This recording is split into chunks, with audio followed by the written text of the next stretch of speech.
to Love is Blind. No, bona fide, medically induced unconsciousness.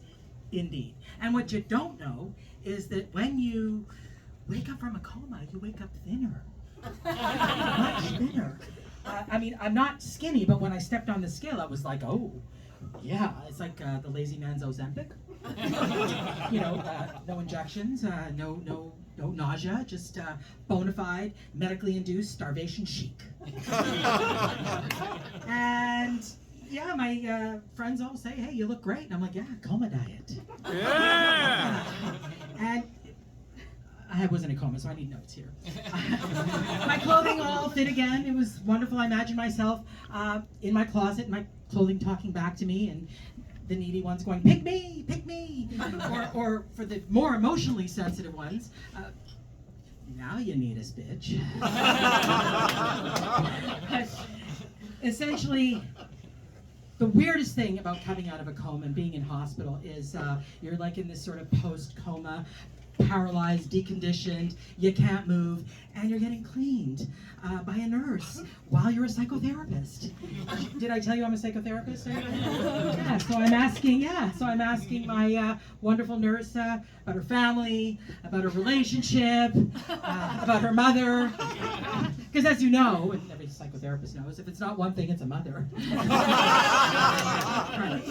But you want to be cleaned, and you want to be, and you're all, I'm in this daze and haze, and it's all warm and weird, and I'm like, is this a sponge bath or foreplay?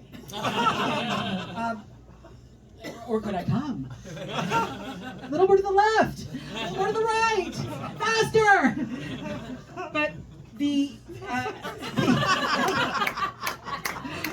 as I said, I was completely deconditioned, paralyzed, I couldn't move, and they needed to fit me with a hoist to move me, sort of launch me 6 feet in the air to move me basically 2 feet to the chair right next to the bed. It was like a Cirque du Soleil, essentially.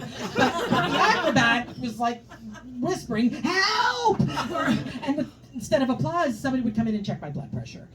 So it was like Cirque du Soleil, but sad. And the hits just kept on coming. I was diagnosed with something called a fistula, which sounds less like a diagnosis and more like a Swiss lozenge. Fistula!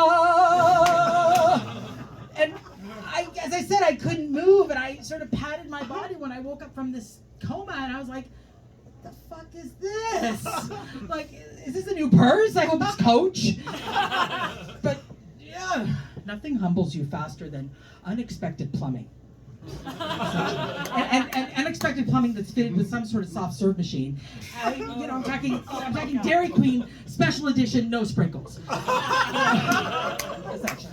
But I was getting just totally depressed, in fact. And I was sort of yelling, maid, to anybody that would hear me, maid. And let me be clear, I was not looking for a cleaning service. I was looking for medical assistance in dying. I mean, it's Canada, it's covered. I mean, it's not an option. But if you know me, I'm annoyingly positive, and I would absolutely never do that. But you're confronted with parts of yourself when this type of trauma happens, and essentially, I counted on the earth angels of life, and there were so many incredible earth angels that I encountered. One in particular, the lovely and amazing elderly Jamaican nurse called Miss Audrey. She smelled like weed, and basically I credit her with, saving my life, which is what most of my friends want to be known for, basically. But Miss Audrey one day walked into my room and says, we're not using the hoist today, girl. You're going to walk. What are you talking about? No way! I'm not going to, it felt like climbing Mount Everest without a Sherpa and no legs, essentially. So she's like, you're going to walk, and that's it. I'm freaking out, but I'm like, I got to obey a woman who smells like confidence.